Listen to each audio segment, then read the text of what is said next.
Thanks ever so much, Chris, and thanks for inviting me to join you this afternoon. My name's Jo McCormack. I'm a nurse by background, mostly having worked in secondary care, but some primary care work when I was employed by the University of Birmingham with the advent of the NIHR Stroke Research Network. I've been the lead research nurse at University Hospitals Birmingham, which was part funded by the NIHR CRN. But for the last 4 years, I've worked for NICE as part of their field team in a regional footprint across health, public health and social care as an implementation facilitator of NICE guidance and standards.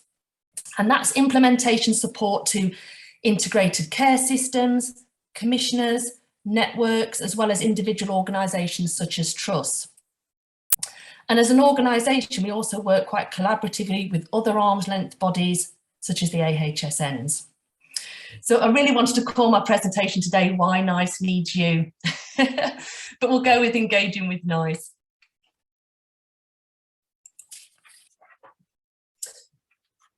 And why NICE needs you is because putting science and that evidence at the heart of health and care decision making is our core purpose. In this session, I'll cover why researchers are so important, why we are so reliant on evidence. I'll use perhaps health inequalities as an example, probably throughout the presentation, but I have got a focus on that and how we're trying to address those gaps in evidence. I will mention our new 5-year strategy and our vision for the future. So NICE has established this world-class reputation, is widely respected as a leader in evidence assessment. It makes evidence-based recommendations on a wide range of topics. These include preventing and managing specific conditions, to planning broader services and interventions to improve the health of communities. And a core principle of NICE guidance is that it should support strategies that improve population health as a whole, while offering particular benefit to the most disadvantaged. So in addition to the protected characteristics in the Equality Act 2010, we also take into account inequalities arising from socio-economic factors, the circumstances of certain groups of people, whether that's looked after children or people who are homeless. And our guidance aims to reduce and not increase identified health inequalities. That may mean making recommendations for specific groups of people.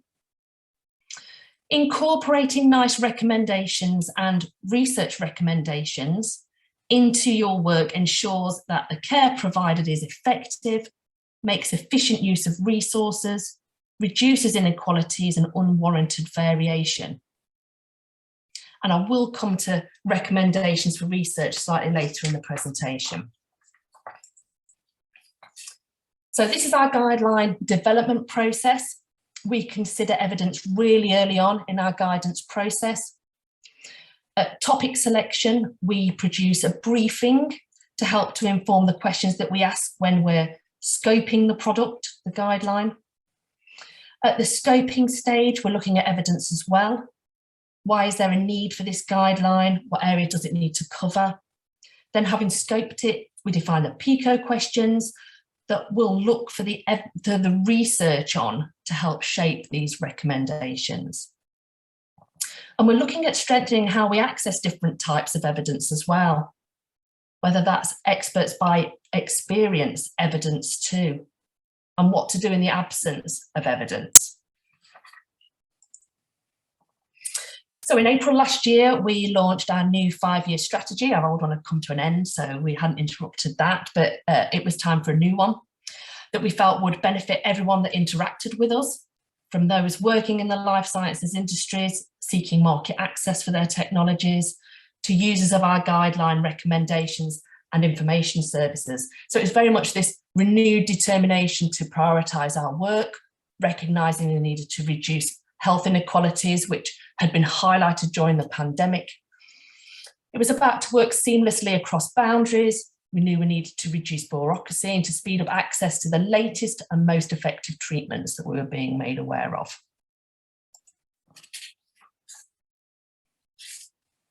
So we considered where NICE should focus its efforts over the next 5 years to have this biggest impact on improving health and wellbeing and to support the UK's global ambitions in the life sciences sector.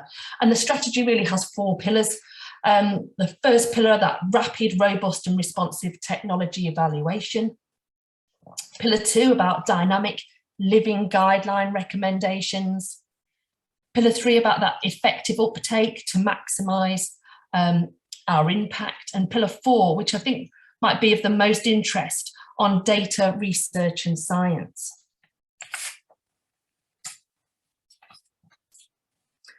So it's about that fast, flexible evaluation. In terms of early access to promising technologies, is some work we're doing on a contingent approval programme, the first of which will be in medtech, and there's initial pilot on a digital technology. And what it would be is a recommendation of having a lot of promise, with a caveat that further research is needed. And that's quite new for NICE.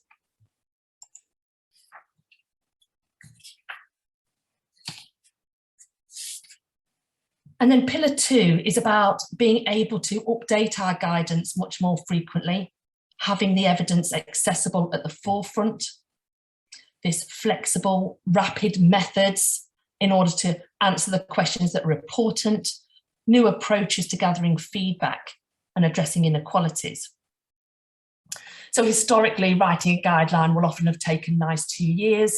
With COVID, we used a different process methods. We were able to produce those rapid COVID guidelines very quickly. And it's about being able to incorporate those learnings, so somewhere in between, to definitely speed up those processes, so that as the new evidence comes forward, we're able to disseminate that into the system as quickly as possible. Pillar 3, probably the last 2 bullets might be of particular interest, helping us to understand what barriers there are to adoption, perhaps evidence of impact or differential uptake of our recommendations, which would be invaluable for NICE, so that we could work with partners to drive those improvements in care.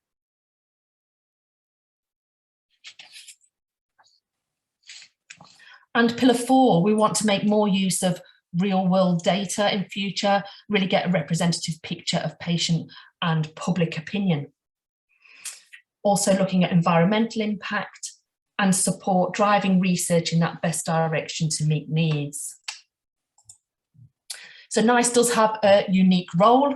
It's seen as this leader in evidence excellence, and partners look to NICE for evidence approaches to address issues such as health inequalities.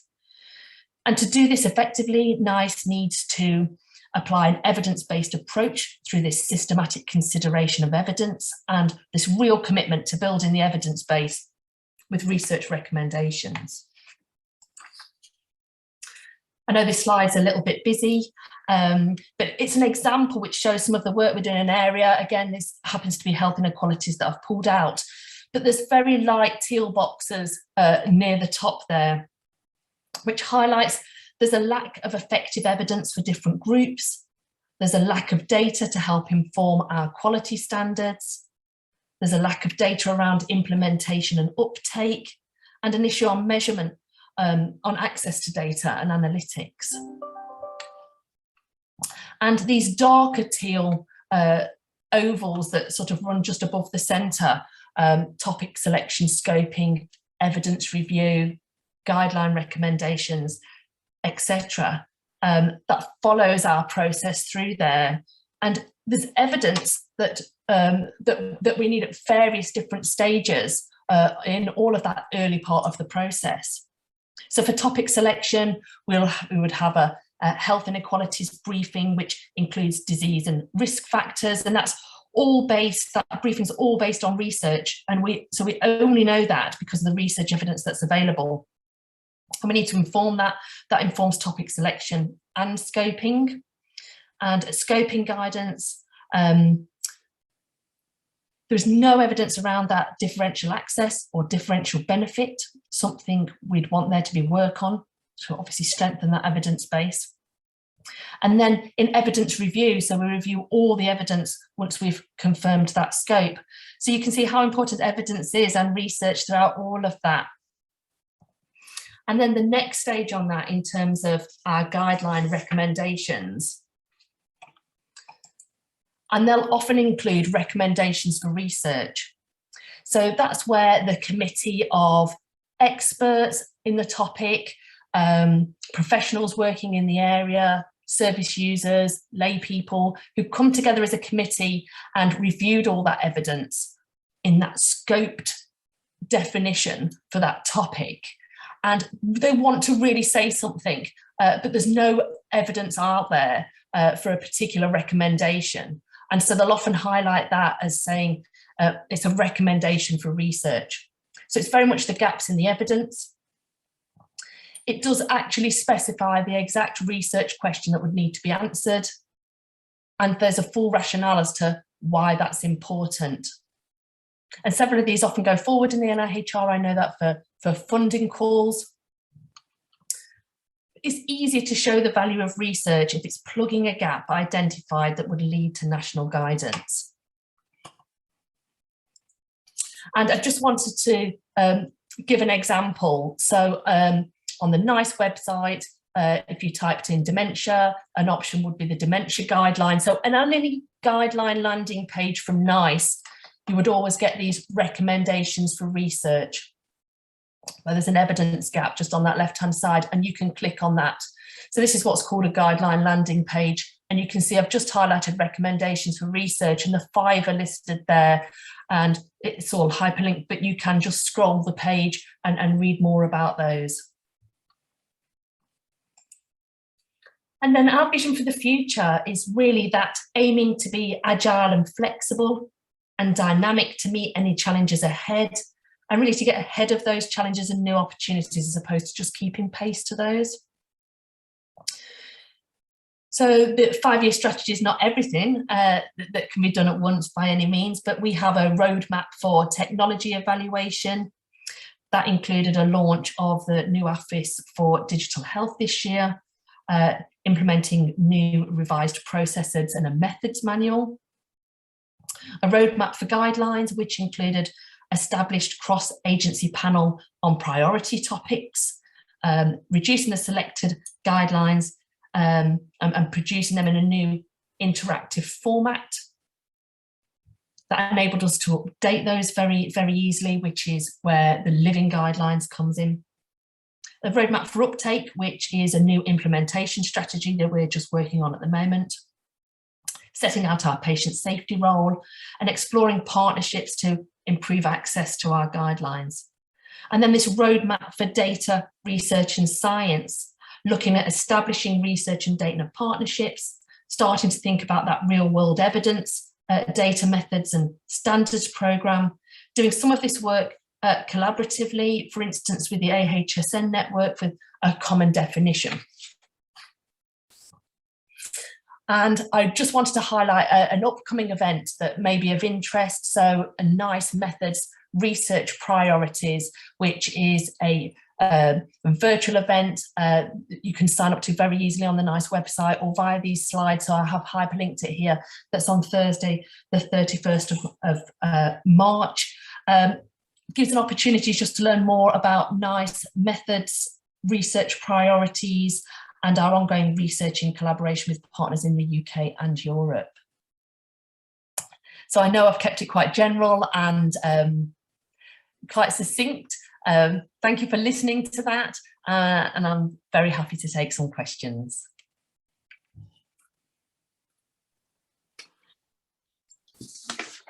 Thanks very much, Jo.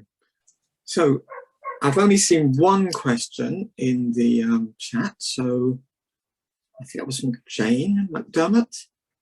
Do you want to ask your own question, Jane? I mean, I can do, if that's helpful. I was just very interested in the section about how you identify gaps in research, and then that's advertised on your website related to the different publications. And I just thought, what if new evidence comes and emerges? You know, where do you submit that? Is there a process for that? Because I imagine, unless you have people, do you have teams already part of your infrastructure that are constantly searching for the evidence around the questions where you've identified the gaps, or what's the process for submitting? That's a lovely question. Thanks, Jane. We do have a surveillance team in NICE who are looking for evidence that would have an impact on what we've already published. It forms part of a cycle historically that was over sort of a 2 or 3 year period where we would wait and then look at each of those topics. But for us, that didn't really fit with living guidelines and having the evidence available to the system as soon as possible. So for part of developing that living guidelines, it is about having that evidence at the forefront and being able to update those guidelines quickly. So we have changed our surveillance processes in our methods to try and account for some of that. It's still a work in progress. We do have a research team that can be contacted, and we have a general inquiries line. So you can always just email NICE to be able to say, I've got this piece of evidence that's come through, please can it be considered within that? And that's usually fed through to the right programme at NICE, which is dealing with that, because we do produce such a whole range of products and different types of guidance. Does that sort of answer it, Jane? Yeah, perfect. That's great. Thank you very much. Don't hesitate to contact the inquiries line. We'll filter it and we'll always get back to you. Sometimes it's a case where we'll have a date that something is scheduled to be reviewed and it'll be filtered straight into that. Sometimes if we are at the stage where we're already doing an update, it can be added to that. When we're publishing one of our products, we normally always consult at a couple of stages. So there's a really good opportunity to have input. So it could be that we are finalising the scope of a topic that we're going to look at, and we go out to consultation then. So if there's a rapid new piece of evidence or research or something that needs to be considered before we've defined that scope, we do always consider any of the feedback we have at that stage. And then again, when we've got everything in draft, we always consult then.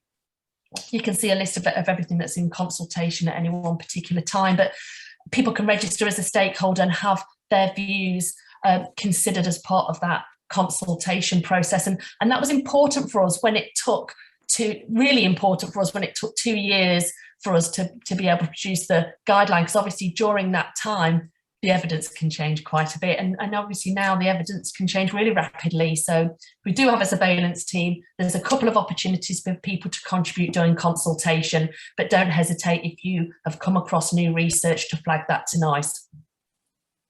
Thanks very much.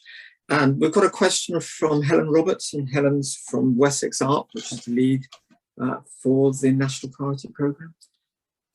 Hi, can you hear me, Chris? Yes, we can. Yes, my video is not working, so sorry about that. So thank you very much for this interesting talk. And I was just interested in, because this programme is about projects that have evidence, but it's getting it into implementation. And we're looking at the barriers to uptake in real world situations rather than maybe research ready situations. And I see that Pillar 3 was relating to guidance uptake and barriers, and I was wondering, what work do you commission or use, or I suppose selfishly, how could you use the work that we're hoping to produce to improve that? Because 2 of our projects are on staff training in dementia, actually, so the programme might be quite relevant to NICE, and I wondered how you went about that. I think that's a really good point, Helen, and thanks ever so much for flagging that. And I suppose as part of our strategy, one of the things we focused on first is about that living guideline. So I think and this isn't a get out, but it's a perfect opportunity actually for us to perhaps have a conversation to see how actually we can capitalise on that work from the ARCs. I don't know that it's been as good as it could have been before in the past. So I think that's one of the benefits from having this opportunity to speak today, that we can link in. So if it's okay, can I follow up with you after this? Yeah, no, that would be great. Thank you very much indeed. Thanks. Thank you. And Catherine, would you introduce yourself, Catherine Charlwood? Yes, of course. Can you hear me? Yeah, we can, yes. Brilliant. So I'm the Research Translation and Impact Manager for the Ideal Dementia Research Programme based at University of Exeter. And my question is that I understand that NICE no longer runs the endorsement programme where it formerly endorsed external resources, but I was just wondering if there was any way to promote to NICE sort of co-produced and evidence-based resources which might align well with, in this case, the dementia guidelines, please. Thanks ever so much for flagging that, Catherine. Yeah, with anything, when you produce a new strategy and you're moving in a certain direction, concentrating your efforts on some of that does mean that you have to sometimes stop some other things. So some programmes at NICE have stopped.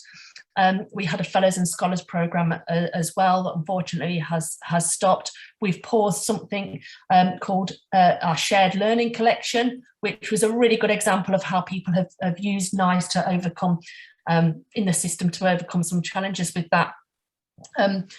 But you're right to flag in terms of the endorsement programme. That's something else that NICE has stopped. In the interim, what I probably would suggest is we do regular newsletters, and we can blog about all of those.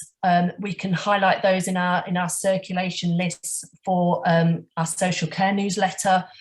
But at the moment, I probably haven't got another signpost with the closure of the endorsement programme, except watch this space in case it, hopefully in the future, that there's a more defined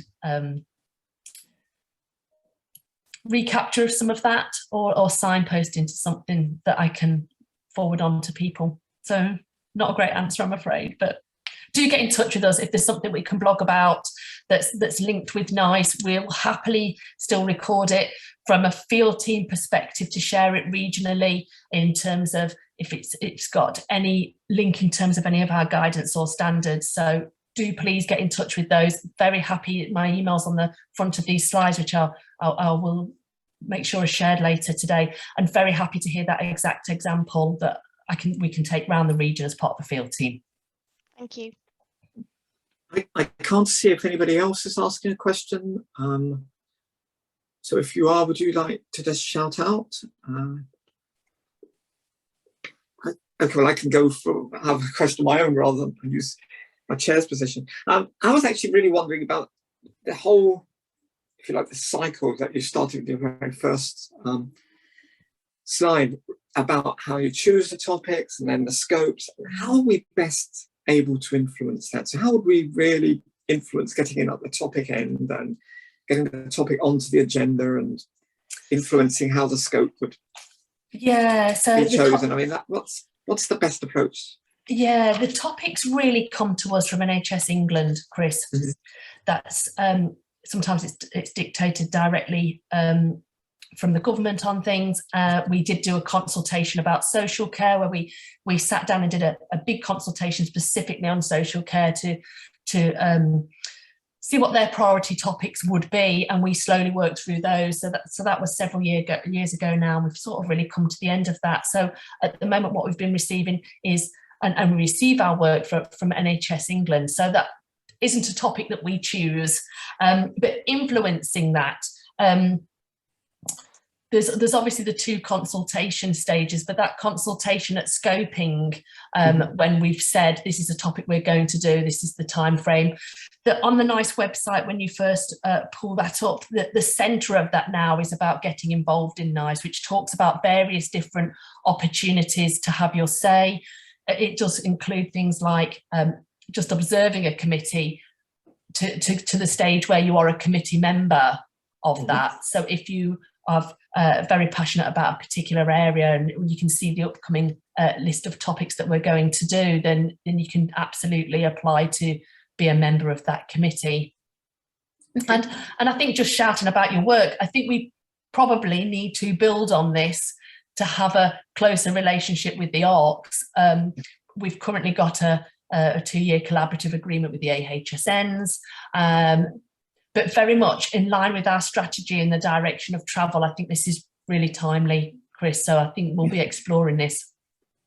I mean, as Helen said, very much the ARCs are about applied research, and therefore the implementation and the creation of the evidence as we do the implementation, of course, rather than some of the earlier work, which might be purely randomized trials of a new product or something like that. Yeah. But that brings me especially to something like technologies. You've got technologies in amongst the things you were talking about earlier on. So the problems there, the issues there seem to be a bit different to the traditional drug guidance, medication guidance. Would you like to say anything about that? Because I suppose what I'm thinking of is the technologies change very rapidly. They're not, they might look the same, but they're not the same. Whereas with a medication, you can specify very exactly what it is. And of course, technology is always going to be part of a complex intervention. So they're always within a system rather than perhaps more traditionally outside of a complex intervention that a medication might be. And I think we've recognised that has moved at sort of an unprecedented scale, hasn't it, in terms of innovations and how we keep pace with that. So it is very much sort of in the strategy with that. I think that does fall in a little bit. So I mentioned about sort of contingent approval of things to say, and that's very different for NICE. Normally the recommendations are, I want to say, a lot more sort of black and white with that. But the recommendation that we're looking at is to say that it's got a lot of promise, and recognising that still comes with the caveat of needing more research on it. Yeah. Okay. Good. Thanks. Don't want to abuse my position, so I'm trying to see if anyone else is asking a question. But I can only get 10 people or 9 people on the screen at any one time. Okay. I'll leave it at that point. If there aren't any other questions, thanks so much for something really interesting. Very interesting presentation. I know people will be able to get in touch with you with more questions. And thanks very much. And I hope you're going to be able to stay for the rest of the afternoon. I will. I'll take my camera off, Chris, but that's lovely. Okay. And thank you for the opportunity, just really to say, and hopefully we'll have a closer working relationship in the future. I think it could be a win-win, couldn't it? I think so. No, definitely. We need to work forward on those collaborations. That's lovely. Thank you. Thank you. Bye. Well, not